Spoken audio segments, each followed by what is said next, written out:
Let's bring in Katie Stockton. She's managing partner and founder of Fairlead Strategies. Katie, what are you seeing? Well, last week for the Nasdaq 100, we saw the 20-day moving average turn lower just briefly. But when that happens, it does tend to proceed pull back. So it put us on guard for any kind of loss of short-term momentum.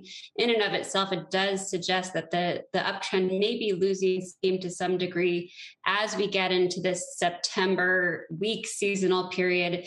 It's the worst month for the major indices over the past 10, 20, 50 years. And that includes the Nasdaq 100. So it tells us not to sell stocks here, but maybe be hedged to some degree.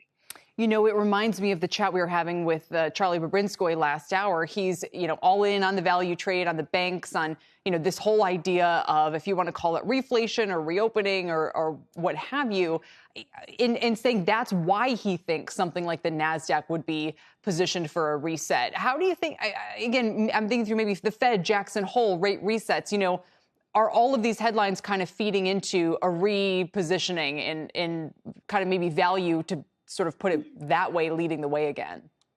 Yeah, I mean, you could make the case for that for sure, looking at the financial sector, which sets up very positively going into the Jackson Hole meeting. We're seeing some fresh short-term breakouts there.